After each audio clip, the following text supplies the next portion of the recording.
So this week I decided I'm just going to read the essay that I wrote this morning because your girl's a little tired. So my essay is called On DIY Brains and the Human to Damp Furniture Pipeline. A millennial, which is myself, take on ChatGPT and cognitive debt. So a new study out of MIT found not so surprising data about the effects of using ChatGPT on our brains.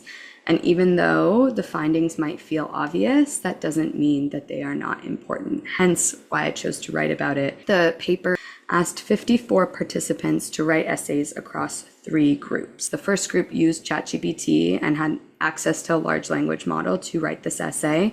Group 2 got access to search engines, just like Google. And then group 3 had no tools and were asked to just use their brains. So, as expected, the essays generated with ChatGPT were more similar to each other than those that were written without it. And more significantly, participants who used the language model showed lower brain activity and engagement than those who just used their brain. Okay, there's no big surprise there. I'm sure everybody expected that. However, what made it really interesting and the piece of information that I'm focusing on and that really relates to the project that I'm working on with ceremony and that language model is in this follow-up session that they did at MIT, some participants were invited back and their access was reversed. So those who originally wrote the essay with ChatGPT now had to use their brains, and those who used only their brains were given large language model access. And so the results here were those that used ChatGPT first had a harder time transitioning to using their brains. They remained less engaged and struggled to differentiate between their own thoughts and what the AI's output was. And those who used their brains first, I'm sure you can guess, showed increased engagement when using ChatGPT and seemed better able to incorporate it as a tool rather than a crutch.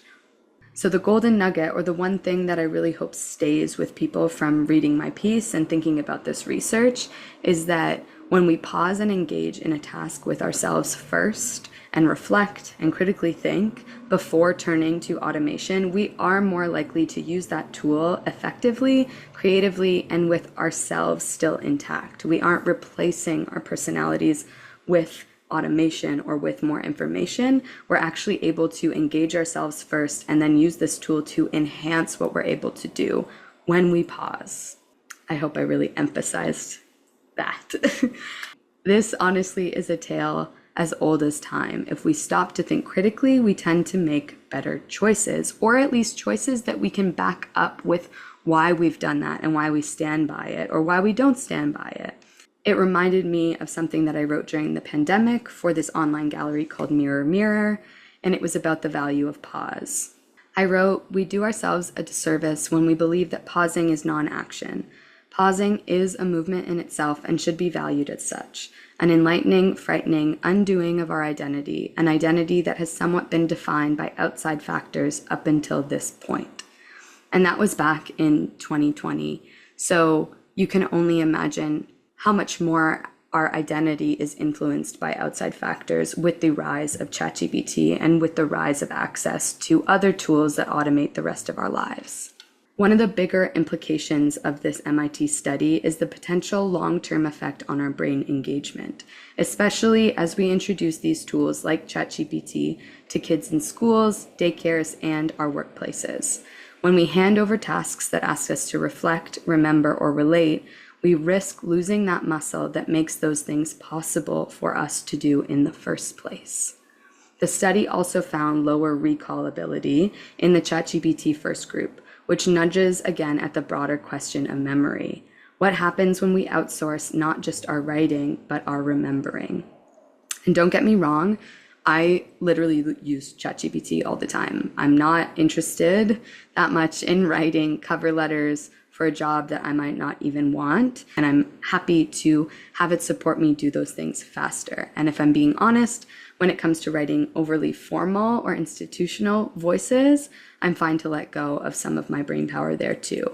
I use it often to remix my own ideas for grants or to clean up academic writing that I'm not interested in perfecting myself. Basically, when I want to meet bureaucratic standards or strip away my personality, which sometimes we have to be in capitalism. ChatGPT comes through for me in those moments.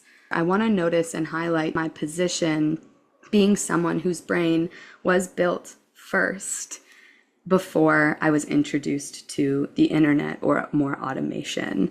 I grew up in a world with VHS tapes and Nintendo with 2 buttons. I navigated heartbreak and awkward social moments without a bot. I had to ask people out in person and be rejected in person. I had to write bad essays and learn from them, and I had to put 2 thoughts together and explain why I thought they went together. And all of this happened away from the keyboard, and I carry that cognitive baseline with me still because of when I was born and the experiences that I had in the 90s and early 2000s. So what happens for kids and teens growing up now who may never ask someone out not through a screen?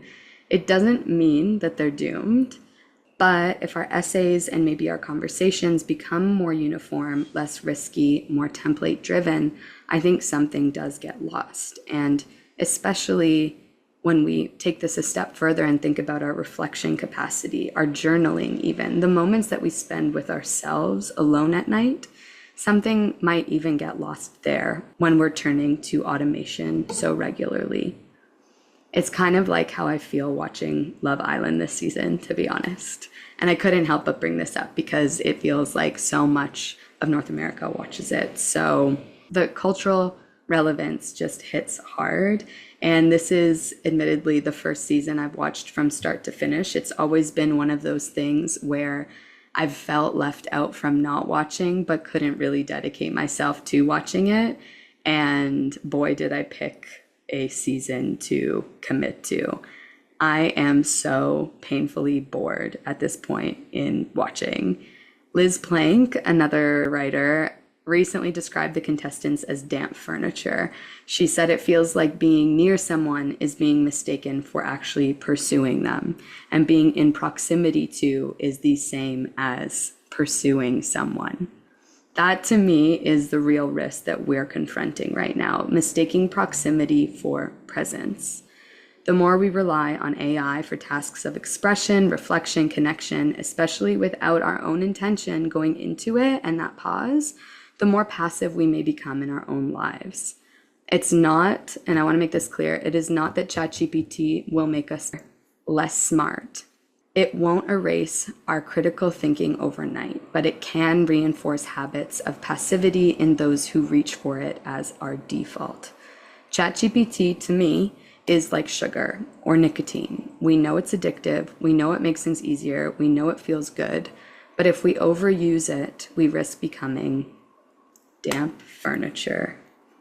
This study has limits, obviously, and I wanted to call this out. It's focused on essay writing specifically, and the follow-up sample was smaller than the first, but it's a powerful signal for us at this time in our society.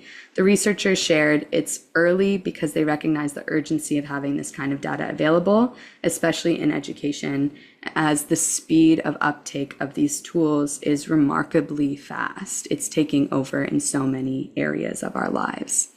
So with that, there's 2 questions that I'm sitting with that I hope will be helpful for you to frame your use of ChatGPT.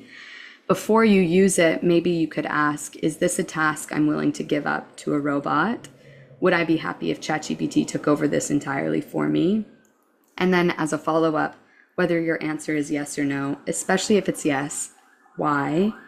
And the second question is, are there tasks that I want to do myself, to deepen, to feel, to grow, even if they take longer?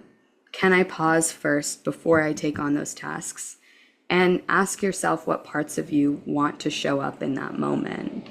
And I think that those 2 questions are a good starting place for us to really critically pause and simply get to know ourselves a bit better and be even like a tiny bit more intentional with how we use ChatGPT. Because using a tool is different than being used by it. And I would like all of us to continue to try to keep showing up messy, opinionated, weird, unfinished, with my brain on and using my brain first, and not being on autopilot, especially for those moments in our lives where we want to be present in and we want to be connected to our feelings in, and the ones that allow us to connect to other people, which are the best feelings in the world when you're able to connect. And that is all from me today.